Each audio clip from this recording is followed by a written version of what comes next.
Budget का सीधा अर्थ होता है खर्च और कमाई का गुणागणित, या और साधारण भाषा में यदि कहें तो लेखा जोखा। केंद्र सरकार जो बजट पेश करती है उसे केंद्रीय बजट और राज्य सरकार जो बजट पेश करती है उसे राज्य का बजट कहते हैं। आइए आपको एक दिलचस्प बात बताते हैं कि यह जो बजट पेश होता है, इसके बजट पेश होने से पहले एक हलवा सेरेमनी का आयोजन किया जाता है। इस सेरेमनी में वित्त मंत्री के साथ साथ वित्त और व्यय सचिव और वित्त मंत्रालय के अधिकारी और कर्मचारीगण मौजूद रहते हैं। दरअसल भारत में हर शुभ काम करने से पहले कुछ मीठा करने की परंपरा रही है। इसी परंपरा को आगे बढ़ाते हुए बजट पेश होने से पहले हलवा समारोह का आयोजन किया जाता है। आपको बता दें कि पिछले 3 पूर्ण केंद्रीय बजट की तरह इस बार का भी अंतरिम बजट 2024 भी पेपरलेस यानी कागज रहित दिया जाएगा। बजट के सभी दस्तावेज केंद्रीय बजट मोबाइल ऐप पर उपलब्ध होंगे। यह बजट 2 भाषण अंग्रेजी और हिंदी में दिया जाएगा। वित्त मंत्री निर्मला सीतारमण 1 फरवरी को संसद में अंतरिम बजट पेश करने वाली है। वहीं इस वक्त मैं मौजूद हूं देहरादून के गांधी मैदान में, जहां पर हमारे साथ जनता जो जनार्दन जिनको कहा जाता है वो मौजूद हैं, और वो देखिए किस तरीके से यहाँ पर तमाम भीड़ लगी हुई है, आम पब्लिक की है। इनसे बजट के विषय में सबसे पहले जानते हैं कि बजट क्या होता है, किस तरीके से होता है। सबसे पहले यदि उत्तराखंड राज्य की बात आती है तो सबसे पहले महिला उसमें सबसे अग्रणी भूमिका निभाती है। इसीलिए उत्तराखंड राज्य का भी जो गठन हुआ उसमें महिलाओं ने काफी अग्रणी भूमिका निभाई। इसलिए सबसे पहले सीधा सवाल मेरा यहाँ की महिला के पास जाएगा। सबसे पहली बात, बजट 1 फरवरी को पेश होने जा रहा है, इसको आप किस रूप में देखती हैं? आप क्या चाहती हैं बजट से? बजट में सबसे ज्यादा जो अगर दिक्कत होती है महिलाओं को होती है। महिलाएं चूल्हा जलाती हैं, महिलाएं खाना बनाती हैं, महिलाएं बच्चों को देखती हैं। मैं इतना कहना चाहूंगी बजट अब के ठीक होना चाहिए। जैसे गैस का सिलेंडर पहले 500 में मिलता था, अब 1100-1150 में मिल रहा है। प्याज के दाम इतने महंगे हुए थे और टमाटर के दाम इतने महंगे हुए थे। मैं चाहती हूँ कि बजट बिल्कुल सामान्य होना चाहिए, जो गरीब भी अपना चूल्हा जला सके। बिल्कुल, यहाँ पर एक बात देखने को मिल रहा है कि लगातार बजट के विषय में महिला जो करना चाहिए उससे घरेलू महिलाओं को कुछ राहत मिलनी चाहिए, जैसे गैस राशन में कि बजट में कुछ राहत मिलनी चाहिए। आइए जानते हैं यहाँ पर हम कि आखिर युवा जब बात आती है फिर तो युवा वर्ग क्या लग रहा है कि उस बजट में क्या पिछले बार की बजट में आप क्या चाहते हैं इस बार का बजट कुछ अलग हो? देखिए, आज युवा कहीं ना कहीं रोजगार के लिए तो देश में भटक ही रहा है। एक बाहर रहने वाले पढ़ने वाले युवा पे क्या होता है कि वो उसके लिए वहाँ पे रसोई गैस का इंतजाम करना सस्ता हो, कमरे सस्ते हों, उसके लिए पेट्रोल डीजल के दाम कम हो ताकि उसका एक्सपेंसेस कम हो, शिक्षा थोड़ा इतनी सस्ती हो जिससे बड़े बड़े जो प्राइवेट कॉलेज आज की डेट में खुल गए जिनमें लाखों लाखों की फीस है वो कहीं ना कहीं कम हो। तो ऐसे में सरकार को चाहिए कि ऐसे सरकारी महाविद्यालय ज्यादा से ज्यादा खुलें जहां पर ऐसे सस्ते कोर्स हमको मिल सके। दूसरा, सरकार एक अब तो पोस्ट ग्रेजुएशन के लिए CUET करके एक पेपर ला रही है और उसकी फीस 700 रुपए। तो हम क्यों एक कॉलेज में एडमिशन लेने से पहले एक एक्स्ट्रा फीस देकर हम उस फॉर्म को भर रहे हैं, उसके बाद हम लोग आ रहे हैं। तो कहीं ना कहीं शिक्षा इस देश में सस्ती चाहिए, ये बजट में सरकार को ध्यान देना चाहिए। साथ में जो बेरोजगारी दर लगातार बढ़ती जा रही है उस ओर भी सरकार को ध्यान देना चाहिए। बिल्कुल सही बात कहा गया। शिक्षा के विषय में तो हमारे साथ तो आज 1 फरवरी को वित्त मंत्री निर्मला सीतारमण बजट पेश करेगी। उत्तराखंड राज्य के लिए आप क्या चाहते हैं, चूंकि इसके बाद राज्य सरकार की भी बजट पेश होगी, आप क्या मांग करते हैं सरकार से, राज्य सरकार से या केंद्र सरकार से कि वो बजट में कुछ नई चीज लेकर आए उत्तराखंड राज्य के लिए? जी, सबसे पहले तो नमस्कार। मैं ओम प्रकाश, युवा मोर्चा मीडिया प्रभारी से। आज जो बजट की जो बात कर रहे हैं आप लोग, बजट सरकार जो हर बार बढ़ाई के ही देती है, हर चीज में बढ़ा के देती है, बजट हर चीज के लिए देती है। पर जो बजट को जो चलाने वाला जो सिस्टम लोग जो जिसमें सिस्टम है जिनके हाथ में है, देखो राज्य खाली शहर नहीं है, राज्य पूरा उत्तराखंड पहाड़ भी है, जहाँ के लिए भी वहाँ के लिए भी बजट आता है, हर चीज में बजट आता है। आज यहाँ पे देहरादून में चलो महंगाई मानता हूँ मैं, तो अगर पहाड़ में जो लाखों करोड़ों के जो सिस्टम जो बिल्डिंग है जो वहाँ पे बना रखी है शिक्षा के लिए, डिग्री कॉलेज है, वहाँ पे मेडिकल कॉलेज बने हुए हैं, हर जगह कई जगह, वहाँ पे चलाने वाले आज तक नहीं है। उसमें बजट लगाओ ना, उसमें बजट दिखाओ।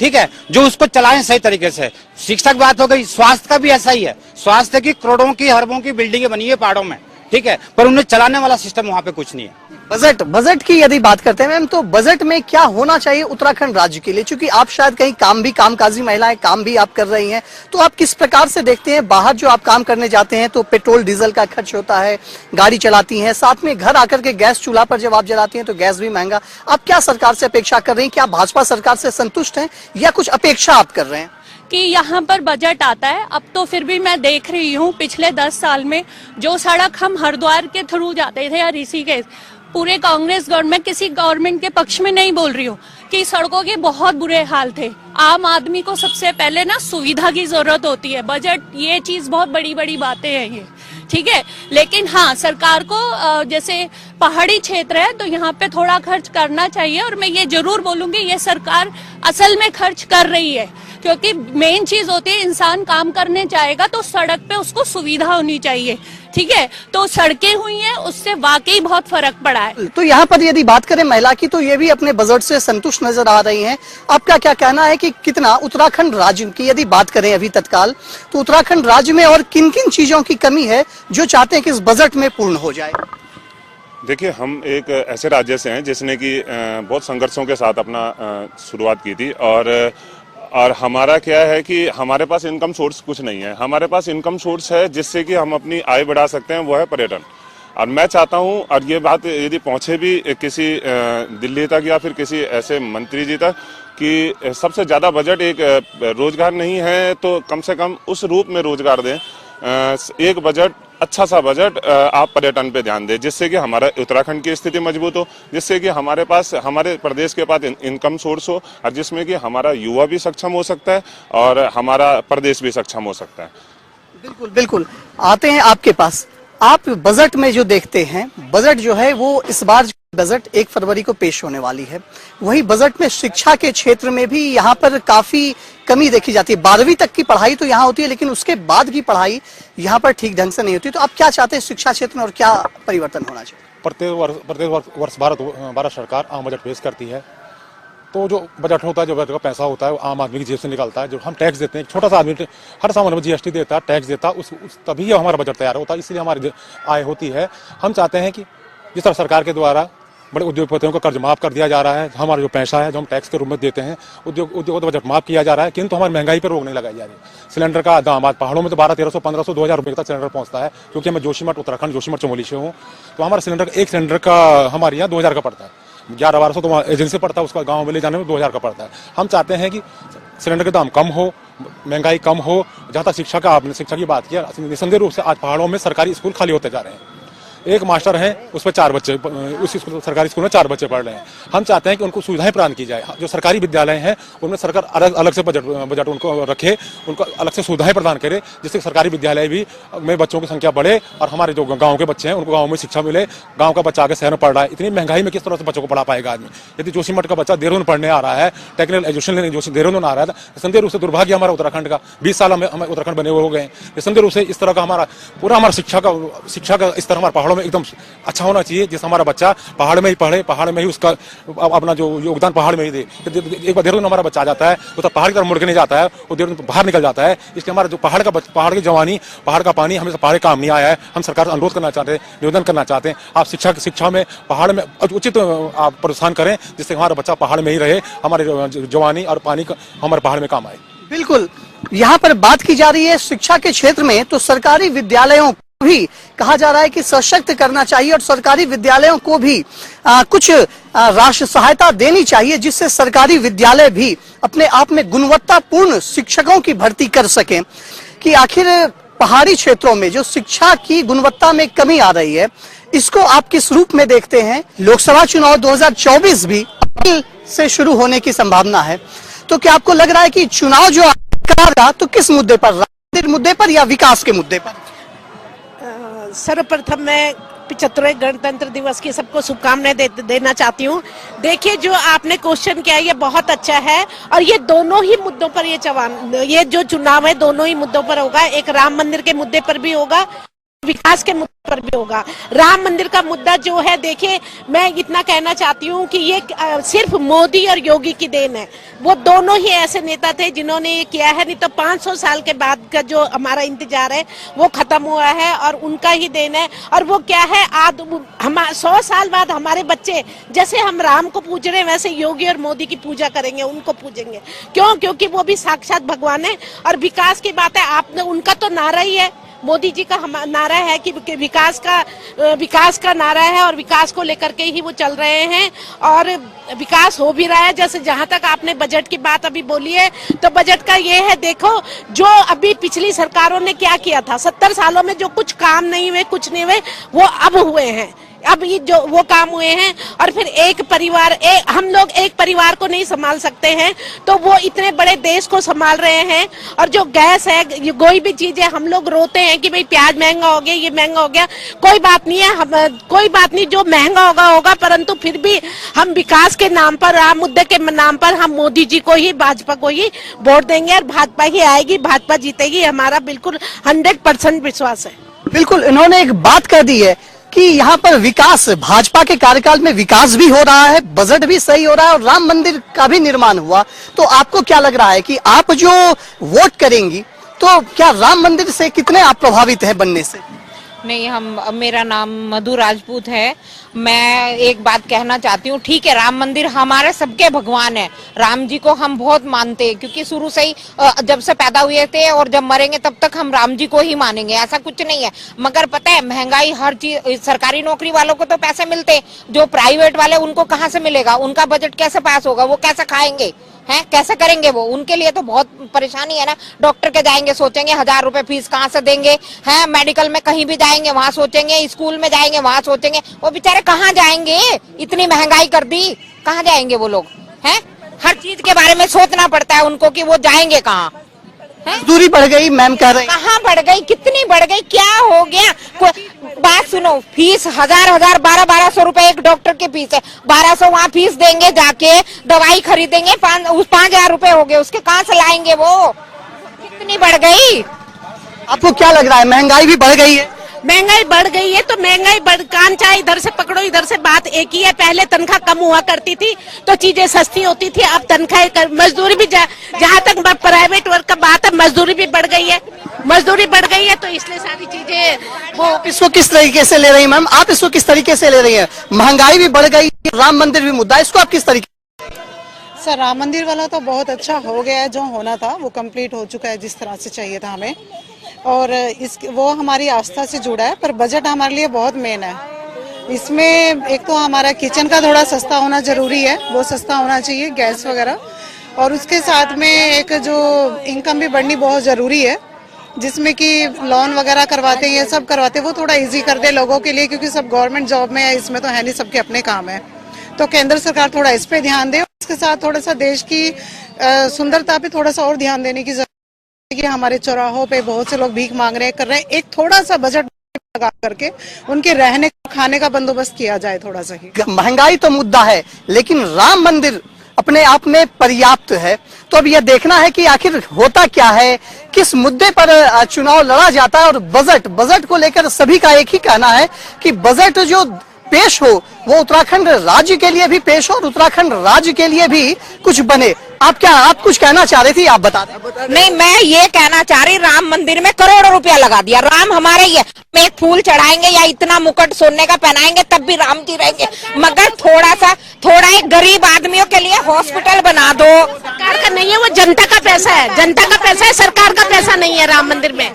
सरकार, मेरी बात सुनो, दान देने का मतलब हॉस्पिटल बनाना भी दान हो गया है, स्कूल बनाना भी दान हो गया, वो भी दान हो गया गरीब आदमियों के लिए। देखो, राम भगवान सबका है, ठीक है, उसमें दान भी हुआ है और सरकार ने भी बजट दिया है, वो मंदिर बन गया। वो जरूरत थी, सबकी थी, पूरे देश की जरूरत थी वो, तो वो आज वो बन के तैयार हो गया। सारा देश खुश है, पूरे विश्व में खुशी की लहर है कि राम मंदिर का निर्माण हो गया है, राम लल्ला हमारे घर आ गए हैं, सब दुनिया में लहर है उस चीज की। पर जो बजट की बात है, बजट उसमें सरकार ने सारण दिया, उसमें कई लोगों ने, कई दाताओं ने दान दिया उसमें, तभी इतना विशाल मंदिर बनाओ। पर जो बजट सरकार देती है, मैं ये बात दीदी की सही है कि सरकार जो है बजट शिक्षा में भी दें और स्वास्थ्य में भी दें, और ये शहर के लिए नहीं, पहाड़ के लिए। मेरी एक ही मांग है, पहाड़ में डेवलपमेंट हो। पहाड़ की जो व्यवस्था है ना, बिल्कुल डफ। पहाड़ में है ही नहीं कुछ भी, पहाड़ में कुछ है ही नहीं। एक बार मैं आपसे जानकारी चाहता हूं कि बजट इस बार जो 1 फरवरी को आएगा, केंद्रीय बजट, इसको आप किस रूप में देखती हैं और क्या आप सरकार से अपेक्षा करती हैं?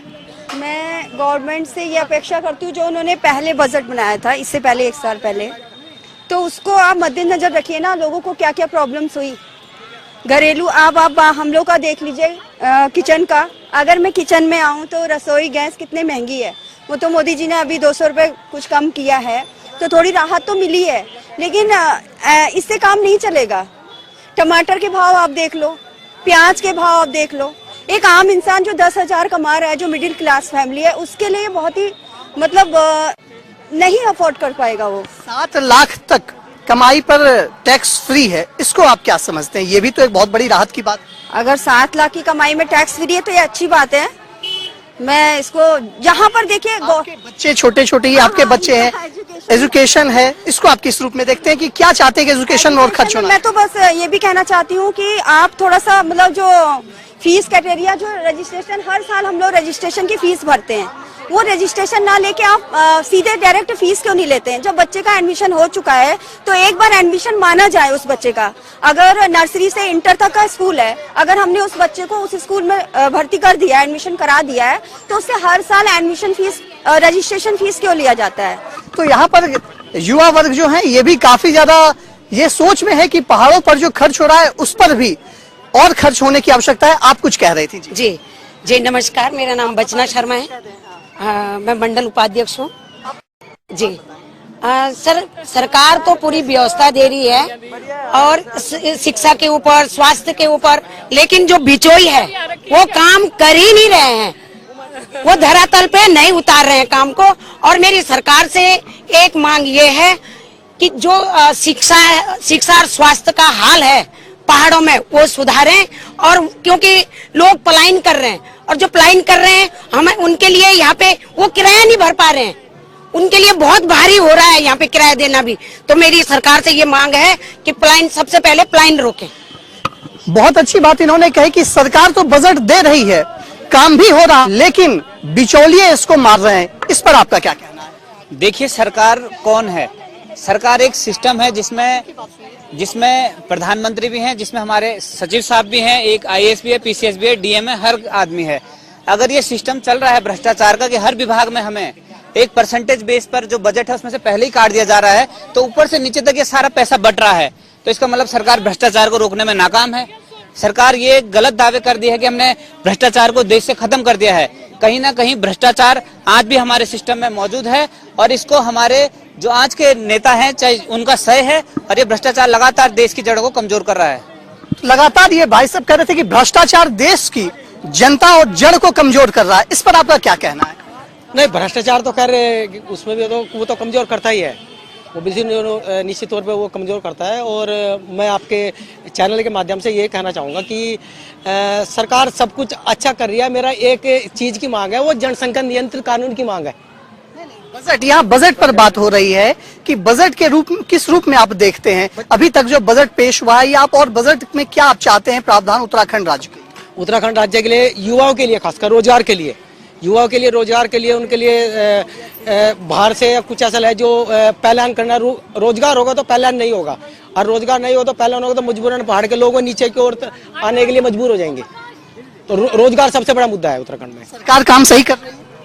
हाँ, बहुत अच्छा। इन्होंने स्पष्ट रूप से कहा कि सरकार अपना काम सही तरीके से कर रही है। सर, बजट मुद्दे पर यहाँ पर बात हो रही है, तो बजट के विषय में आप कुछ कहना चाहते हैं कि किस प्रकार से उत्तराखंड का बजट किस प्रकार से हो? उत्तराखंड का बजट में बड़ा अच्छा होगा कि जो राम जन्मभूमि है उसके विस्तार विचार में जितना खर्च हो सकता हो मैक्सिमम हमको खर्च करना चाहिए, ताकि लोगों में एक ही फीलिंग हो, जो लोग इसको अच्छी तरह नहीं समझते वो समझ जाए। बजट उत्तराखंड में जो पारित होगा, राज्य सरकार भी जो बजट पेश करेगी, केंद्र सरकार जो बजट पेश करेगी, आप उत्तराखंड से ही हैं, तो आप क्या चाहते हैं कि उत्तराखंड में किस चीज की कमी हो जो उस क्षेत्र में ज्यादा बजट पेश? देखिए, ये उत्तराखंड का जो सबसे बड़ी चीज है इसकी नेचुरल ब्यूटी है। यहाँ पर हमको जितने टूरिस्ट स्पॉट्स हैं उसको डेवलप करना चाहिए, ताकि जो लोग फिल्म इंडस्ट्रीज में या और जगह और दूसरी स्वीडन फॉरेन कंट्रीज में जाते हैं, वो वहाँ ना जाके स्विट्जरलैंड वहाँ ना जाके हमारे उत्तराखंड में आए। यहाँ पे नेचुरल ब्यूटी भरपूर है। बिल्कुल, इन्होंने स्पष्ट रूप से एक बहुत बड़ी बात कह दी कि उत्तराखंड में नेचुरल ब्यूटी बहुत है और फिल्म मूवीज को जो शूटिंग होती है वो उत्तराखंड में हो, इसलिए एक बजट भी ऐसा आना चाहिए जिसमें यहाँ की नैसर्गिक सुंदरता को बढ़ाया जाए और उत्तराखंड में लोग शूटिंग करने के लिए आए और उनका रुझान इस ओर आए।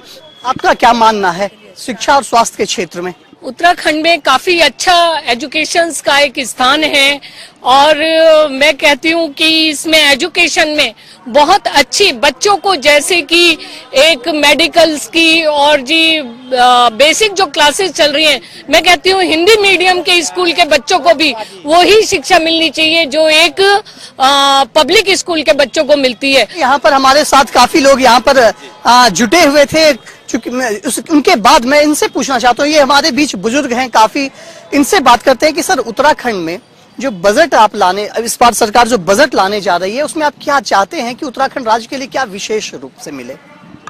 देखिए, सरकार कोई भी अपनी नीयत के हिसाब से बजट लाती है। मैं केवल यही सुझाव देना चाहता हूं, चाहे भारत सरकार हो चाहे राज्य सरकार हो, आम जनता के लिए सार्वभौम पेंशन योजना शुरू करें। चाहे सरकारी कर्मचारी हो, मुख्यमंत्री हो, प्रधानमंत्री हो, सबको 5,000 ही पेंशन देना चाहिए, उससे ज्यादा किसी को नहीं देना चाहिए। बस मैं केवल इतना ही कहूँगा। बिल्कुल, उन्होंने पेंशन पर भी कहा कि सरकारी कर्मचारी हो कोई भी हो, उनको 5,000 तक ही पेंशन मिलना चाहिए, इससे ज्यादा पेंशन की नहीं मिलनी चाहिए। वहीं हमारे बीच कुछ आर्मी मैन हैं, आर्मी मैन से सबसे पहले जानकारी चाहते हैं। और दूसरी सबसे बड़ी बात मैं आपको बताना चाह रहा हूं, उत्तराखंड राज्य की एक बहुत बड़ी विशेषता है कि उत्तराखंड राज्य जो है यह सैनिक बहुल राज्य है, यानी यहाँ के प्रत्येक 4 घर में से एक व्यक्ति आर्मी का जवान होता ही होता है। और दूसरी सबसे बड़ी बात, यहाँ के लोग आर्मी में जो यहाँ से ज्वाइन करते हैं वो अपने आप को शहीद करने से भी नहीं डरते हैं, यानी शहीद कहलाना उनके लिए गर्व वाली बात होती है। तो आइए हम एक आर्मी मैन से बात करते हैं जो रिटायर्ड आर्मी मैन है।